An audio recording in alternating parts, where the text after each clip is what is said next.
Recovery Daily podcast. I'm your host, Rachel Abbasi. I'm a grateful recovering alcoholic and stroke survivor.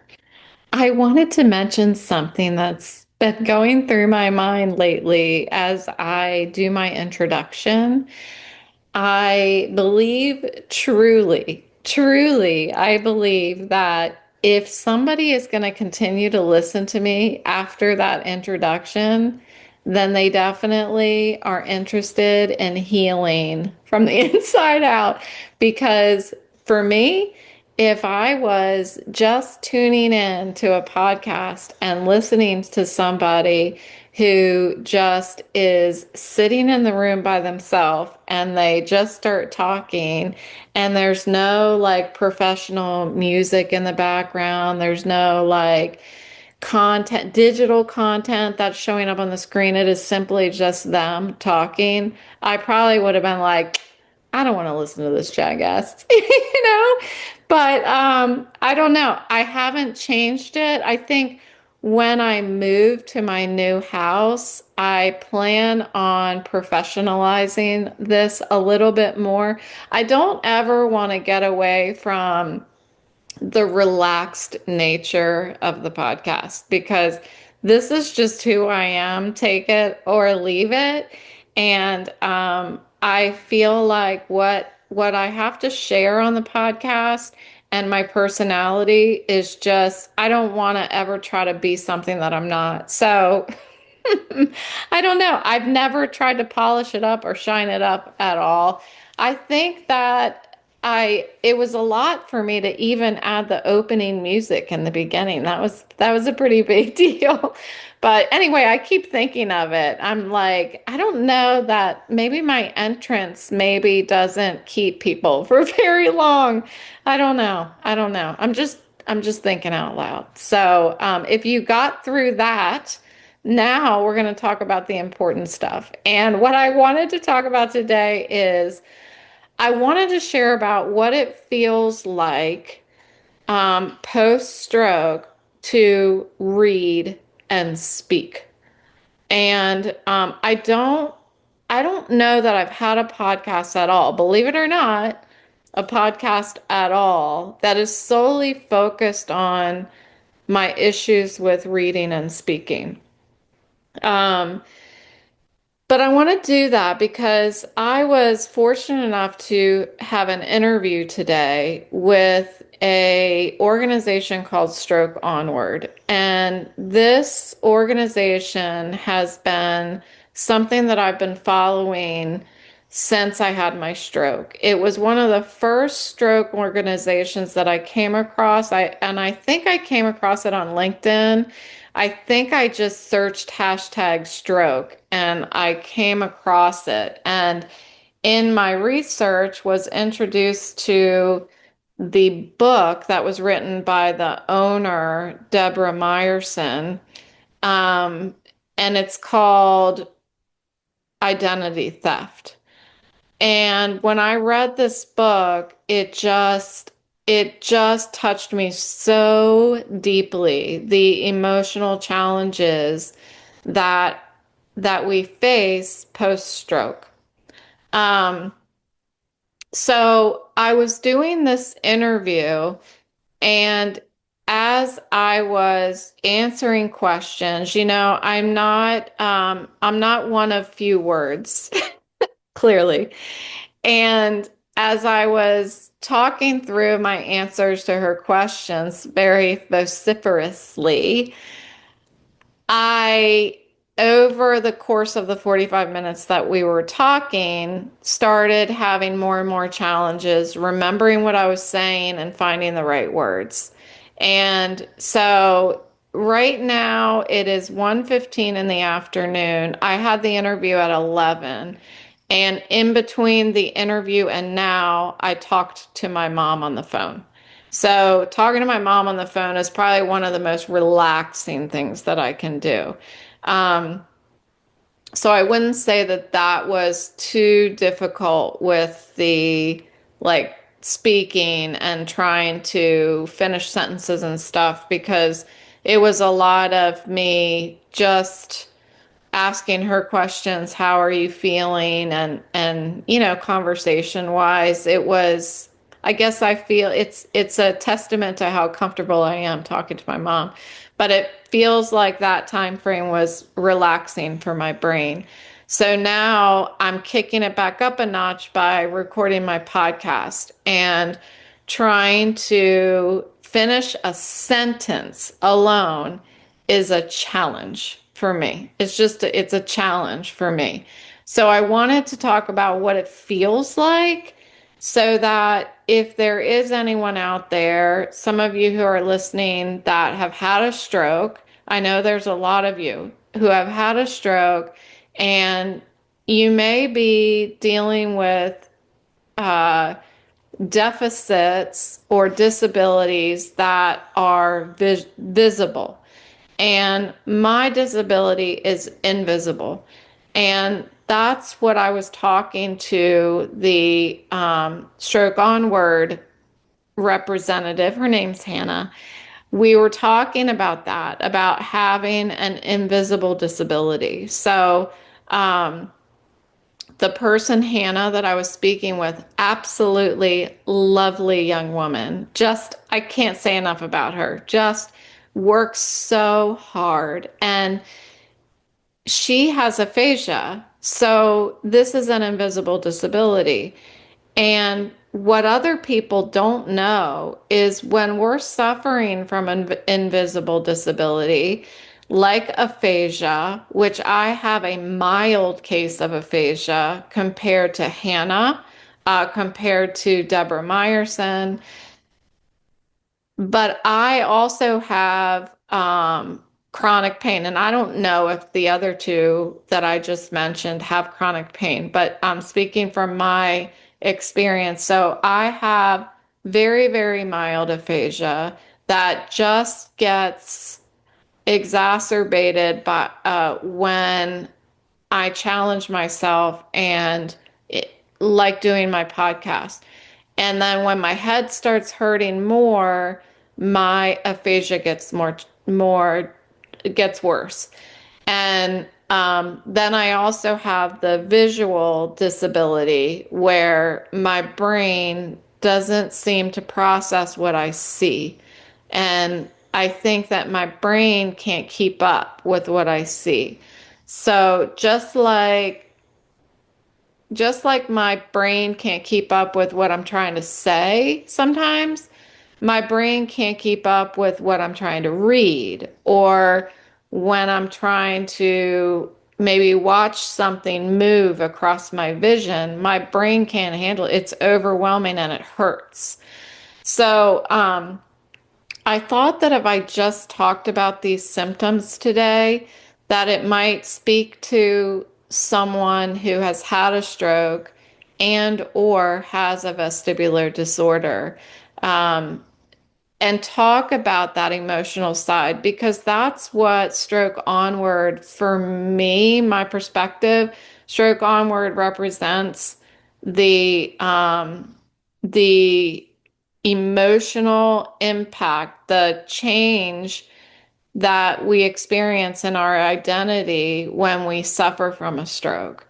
And so talking about what it feels like when I need to read in front of somebody or when I'm speaking in a conversation, um, how that makes me feel.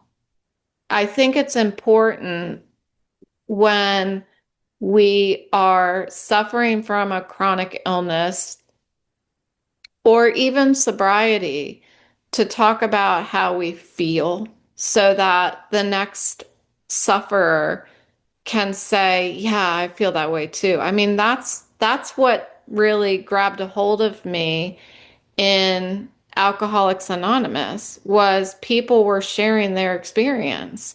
And I was able to say at a time that I felt like I was the only one who ever felt like this. I was the only one who ever thought these things. I go to these meetings and I hear somebody say exactly what I was thinking, exactly what I have felt. And So I want to carry that forward in my stroke recovery and my vestibular recovery to be able to connect with people who are suffering in that way as well. So when it comes to my reading, so when I'm doing my podcast, I have words in front of me. I'm not reading them. I have an outline and it serves one purpose and it does it very effectively for me is to help me remember what I was talking about.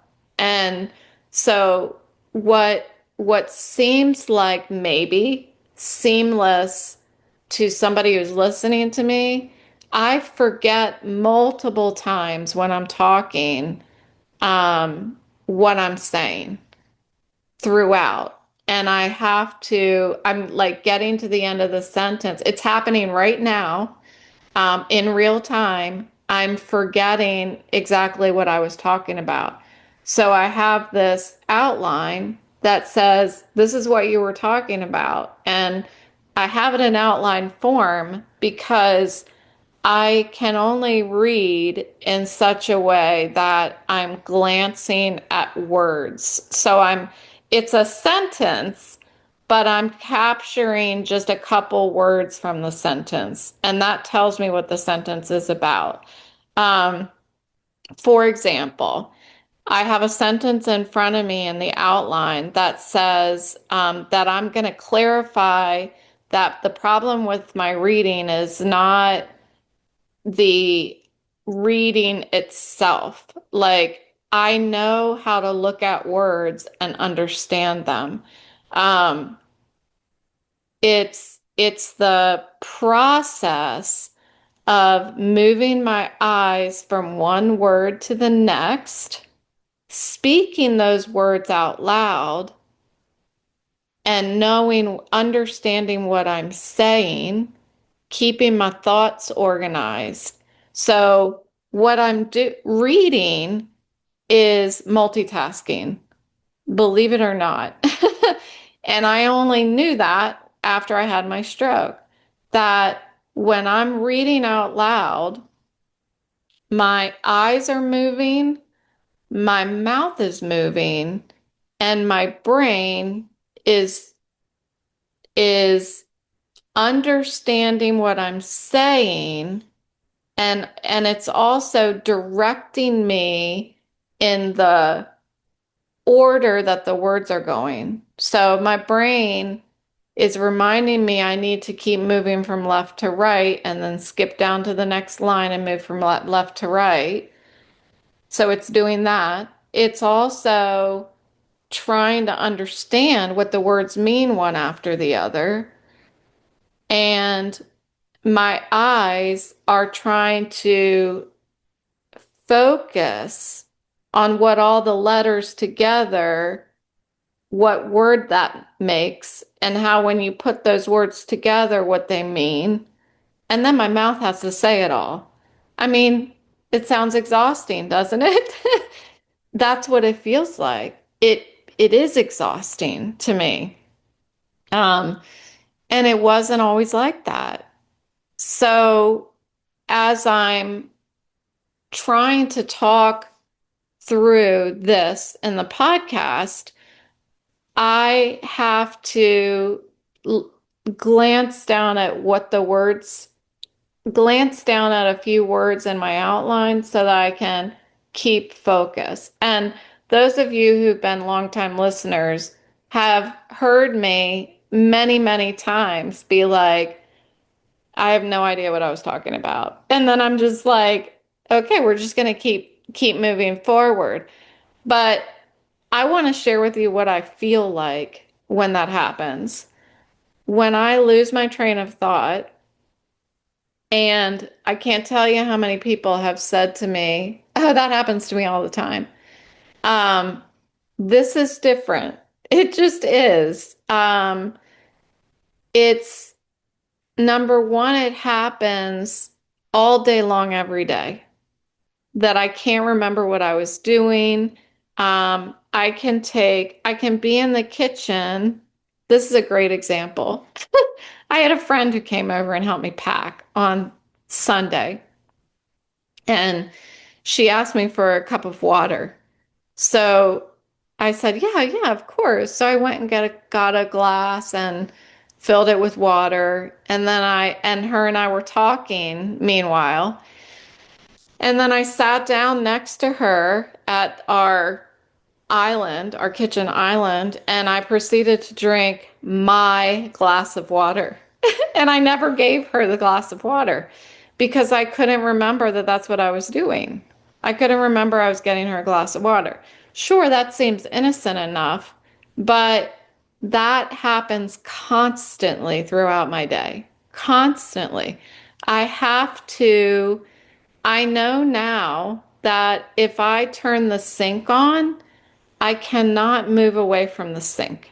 I have to remain standing there and do whatever it is I was doing that I needed the water from the sink. Because if I walk away, that sink will be running for a half an hour and I won't remember to turn it off. Um, what does that feel like?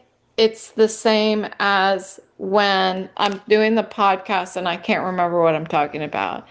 There is this panic feeling. It's a cross between panic, embarrassment, humiliation, self-pity, and I think the biggest feeling I have is that I feel stupid. And that's really unfortunate, but that's how it makes me feel. It makes me feel stupid. So I had the opportunity in my morning meeting this morning to express my gratitude for other people in the meeting reading. So I don't volunteer to read because it makes me feel stupid. Um, and so I feel very passionate about expressing my gratitude that those people in my meeting understand and accept me exactly the way that I am. And I don't know if anybody's ever said it, but they certainly haven't said it to me. Um, why isn't she reading? Rachel comes and she never reads. She never contributes. Sometimes I just feel like I'm not giving back, but it's because of my condition. Um, there was a time when I think it was like a year ago, I turned my bathroom sink on and I walked away to go do something. I don't know what I was doing, but I walked away for a second and the sink was running for like, I don't know, 20 minutes or something like that. And the sink is always needs Drano. So the sink was filling up and stuff, and I ended up getting to it before anything bad happened. But I have left the hose running outside overnight. I was just filling up. The dogs have a little baby pool that they swim in. All right, they walk in. And I did fill that up and leave it on all night. So these kinds of things that happen, it's that same feeling. I feel stupid. And it's really, it's something that I know I'm not alone. And that's why I wanted to say it out loud. Um, so the mechanics of the struggle that I deal with, sorry, I feel like, do you ever have a piece of your hair like in your shirt and it is so itchy and you can't find it? That's what I'm dealing with right now. So I'm gonna have to let it go, but oh, I found it. Yay. Okay. So what it seems like there is a mismatch between my brain and my eyes. So I have had my vision tested with three different kinds of eye doctors, all of the O doctors, the doctors that start with an O, including a neuro-ophthalmologist. And all of them have asserted that there is zero wrong with my vision. I mean, I have glasses, but there's zero wrong with my vision, as far as like the system is working. So the thing that's broken is up here in my brain. There's no other way around it. Like my my brain just cannot keep up with my eyeballs. And then what I picture, you guys know I'm always visual. I picture this like path going from my eyes through my brain and out my mouth. And it is severed. So I just can't, it's like all of a sudden I'm blank. Um, and I can't even tell you what I'm thinking because I can't articulate it. It's bizarre. It really is. But what it feels like physically is like my heart rate goes up, my eyes start straining, and I actually start feeling pain like right not even in my temples. That would be too far back. It's like in my eyes. They start hurting like behind my eyes and around my eyes. And then that rubber band that I've always talked about, where I feel like I've got rubber bands wrapped around my head and they're like squeezing. It feels like they're just being tightened and tightened. And so that headache builds. And the more that the headache builds, the more the difficulty focusing. And and the comprehension of I'm looking at starts to break apart. And that's when I notice that I'm multitasking. Um, I used to talk about multitasking when I was working in my career as a director, as a people leader. I would talk about multitasking. Like I would say, okay, now you know you can only do one thing well at a time. And so just that's all we can do is one thing at a time. If you want it done well, boss, you know, if I'm talking to my boss, if you want it done well, I can only do one thing at a time. If you want me to half-ass, I can do multiple things at a time. So I think the majority of the time I was half-assing multiple things at a time. And today, I can't even half-ass multiple things. I simply can't do more than one thing at a time. Um, I've learned to be able to hold a cup in my hand and do something with my other hand at the same time. But that has taken practice over the past 2 years to be able to do that. Because post stroke, if I was holding a cup in my hand, I had to make a decision to squeeze my hand. So, for example, one thing that I do every morning is I fill up the coffee maker with water. So I pull the like water pitcher thing off of the side of the coffee maker, and then I pull the other water pitcher out of the refrigerator, and I pour, right? I pour the water from the right hand uh, thing into the left hand pitcher. And as I'm doing that, I had to make a conscious effort to squeeze my left hand tighter as it filled with water. Typically, without having a stroke, our bodies naturally do that. I can feel it getting heavier, so I squeeze my hand. That's not how it worked when I first had my stroke. I had to make a decision to squeeze my hand. I had to make a conscious effort to do the things that typically are stuff we don't think about. So, um, what does that feel like? Frustrating. I think that's the overriding fear, or not fear, feeling when I'm trying to do things physically that I typically wouldn't have to think about, and now I do.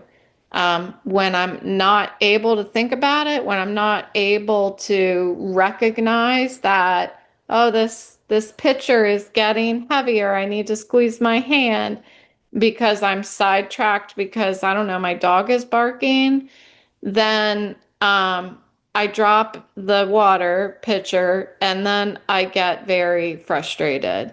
And that emotional tension builds up very quickly.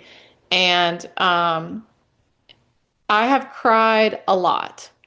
I've cried a lot. There are times that my husband has taken me to doctor's appointments on the wrong day, and it's because of me, because I just could not manage my calendar.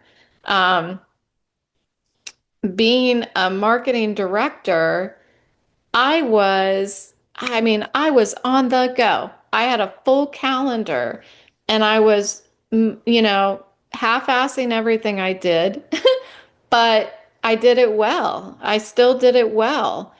And and then in addition to that, I'm communicating with people via email, via Teams, via text, in person.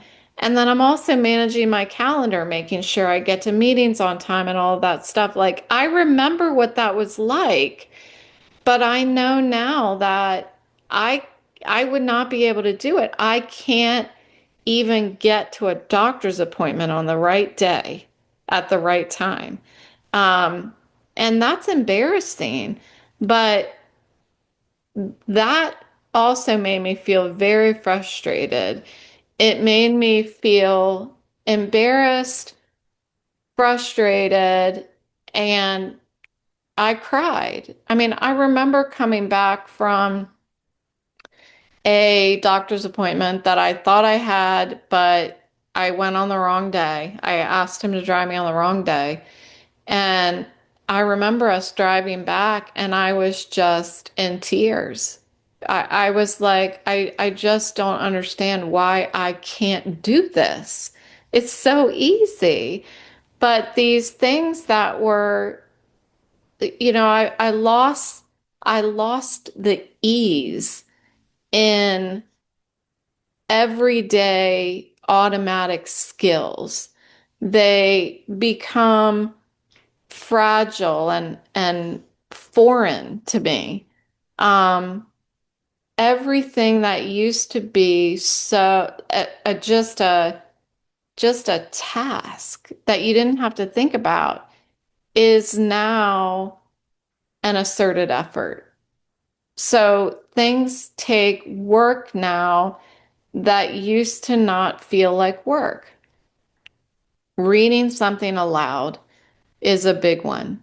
Um, Speaking to somebody, being in a conversation, albeit not with my mom. It clearly and this is the first time I've noticed that when I was talking to my mom, and it might just be the patience that she has for me and the lack of, like, there's no uncomfortable silence between me and mom. Um, Whatever happens, happens. So I don't have that anxiety building up when I'm trying to remember what I'm trying to say, and all that stuff. The stumbling, the losing words and the sentences breaking down and stuff. I don't feel that when I'm talking to my mom. I don't feel that when I'm talking to my sister either. But I have noticed that I apologize to my sister. when that happens. And I don't know why. I don't know why. I think it's more that I'm not trying to necessarily apologize, even though an apology is what comes out of my mouth. I think what I'm doing is acknowledging, hey, sissy, I'm struggling. And I just want to acknowledge that. I think what I'm trying to say to my sister, not is I'm sorry, it's I'm struggling, I'm having a hard time, and I'm feeling sorry for myself. That's really what I'm trying to say without saying it. So, it's interesting to acknowledge that right now. I didn't notice that either. That's why this podcast is so good for me. That I can work these things out with you, so that if you're suffering from the same thing, think, yeah, maybe that is what's happening. So, everyday things, having conversations, reading out loud. For me, doing the podcast, it has taken a lot of time for me to get comfortable when I forget what I'm saying, when I forget to find a word, when I'm losing my train of thought mid episode. I can't tell you how much I've wanted to go back and edit. And I made a vow to all of you in the beginning of this podcast um, show that I'm never going to go back and edit. I'm never going to go back because of my visual disability. I'm not going to go back and edit when something goes wrong. If I start crying, I'm not going to edit it out because I needed to save my head from additional pain for no reason. But I also wanted to record what's really happening, the emotional pain, the difficulty that I deal with when I'm trying to think and when I'm trying to talk and stuff. And another thing that I don't talk about is the fogginess that I feel throughout the episode. So I'm saying words, I'm getting a point across to you, but if I were to stop right now, there's nothing in my head. Okay? I don't know how to articulate this. Typically, when I'm having a conversation with somebody, and you might find this funny. My friend and I used to laugh about this. When I'm having a conversation with somebody and somebody's speaking to me, we used to joke about this. When you're talking to me, I'm not listening to what you're saying. I'm just thinking about what I'm going to say back to you. And we used to joke about that and be like, okay with it, that was what our friendship was. It was funny. Well, I can't, that's multitasking again. I can't think when I'm speaking, all I can do is focus on the words that are coming out of my mouth. I can't think about what I'm going to say next. This is really hard for me to articulate. There is no depth to my thoughts anymore. There, it's like, I think of it as, I always have to do a visual, right? I think of it as a train station. And my brain used to be like Central Station. And I used to be able to send trains off in all different directions at any time, and I was coordinating everything. And today, there's only one train coming and going, and there's nothing else happening. The train station is dead otherwise. That makes me sound stupid, but that's what's going on. My thoughts have simplified to the point where I can't like think more than what is going on right in front of me. I can't, it makes me feel very emotional because I've never tried to talk about this part because I feel stupider. Um, I I feel like the neurons that are firing in my head have slowed down, and I just can't think as well as I used to an exponential degree. Um, I can't express enough how much I feel, and it's such a bad way to say it, to say I feel stupider. I don't know how else to say it. My brain doesn't work as well as it used to. I used to feel so smart. I used to feel like it was so effortless to to multitask, to have conversations while I'm doing something else. I can't cook and talk to my husband at the same time. And he knows this now. When I need to cook, I have to say, and he knows that I'm never being rude, that I'm just trying to manage what I have the capacity to think about at one time. And if I need to cook, then we are having a conversation. I need to say, okay, now I need to focus on cooking. And and that's it. He will stop talking to me. He has to, because if he doesn't, I'm going to mess something up. Even if I'm not talking back to him, I can't listen and cook at the same time.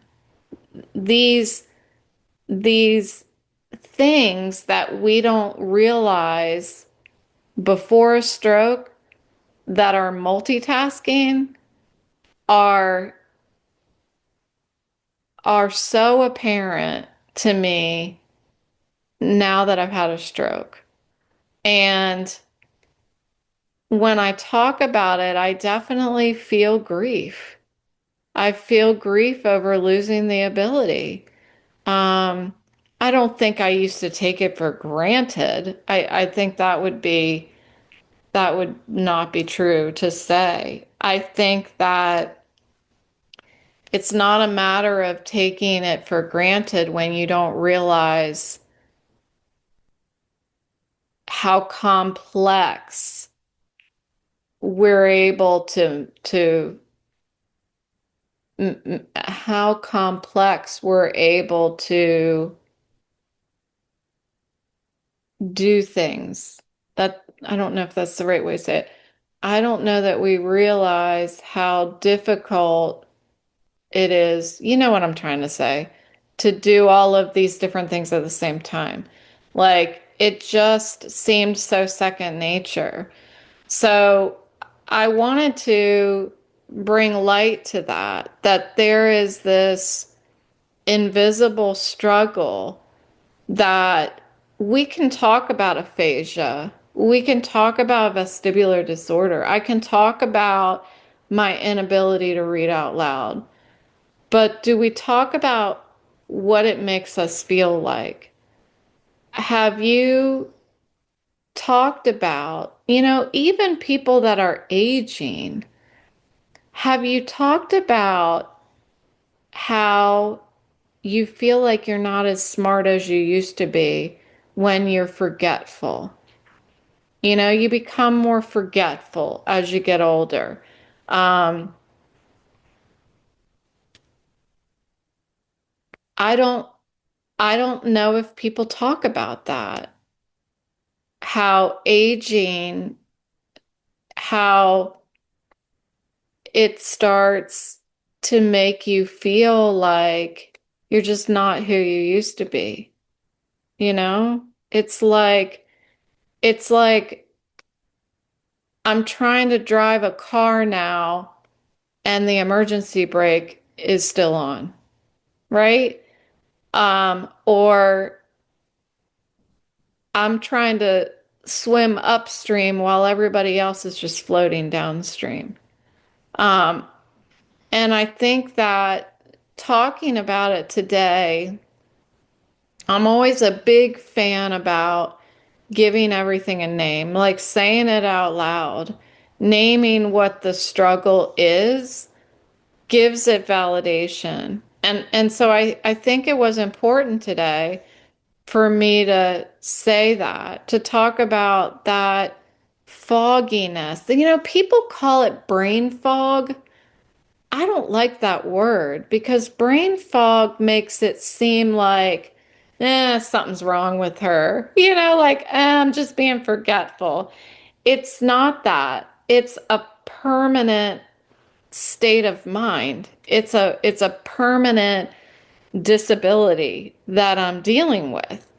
Um, I'm dealing with a post-stroke cognitive and visual deficit. And I'm not unique. I was talking to Hannah about this with Stroke Onward today. I'm not unique. I'm not unique in my deficits. I'm not unique in my frustrations. So it's important that to talk about the emotions that are attached to that frustration, the fear and the embarrassment, the anger, the exhaustion. Um, and by talking about it out loud, we can then look at the importance of self-compassion and being patient and knowing that this is a part of recovery. This is not normal for everyone, but it's normal for somebody who had a stroke. And some days are harder than others. Um, and I don't know that we truly recognize the courage that it takes to speak out loud when you suffer from an invisible illness. People who suffer with aphasia. Hannah today blew my mind. The I could see, I could hear the work that goes in to every word that she forms with her mouth.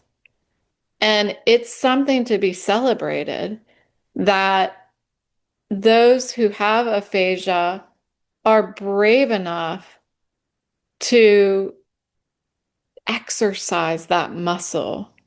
Um, and by sharing about what it makes us feel like, sharing the realities of the emotions, the frustration, the pain, the chronic pain, that breaks down the isolation and builds community. And I'm so grateful that I had the opportunity to talk to Hannah today. And we were talking today about the community that was formed by Stroke Onward. It's called Stroke Onward. What is it called? Oh boy. Let's take a look. Stroke Onward Strokeonward.org is the organization, and they built a brand new community, and it's called Stroke Onward Community Circle. And the interview that Hannah did with me was mainly to focus on what this community circle has to offer. And I was telling her honestly that as soon as I heard about this Stroke Onward Community Circle, I was so excited to sign up for it. So the website is circle.strokeonward.org, and you create an account and you can go in there, and there's like general discussions for there's discussions for stroke survivors, for care partners and loved ones, healthcare professionals. There's live events. There's like meditation time, yoga time. I think they call it stroga. And it's just a great place to connect with other stroke survivors, but also to learn. Quite often, there will be a post in the community about um, a piece pulled from Deborah Meyerson's book. And again, the book is called Identity Theft. And she's coming out with the second edition. I think it's live today. Actually, I think it hit the world today. So you can get the second edition. I did sign up to, sorry, my head is hurting.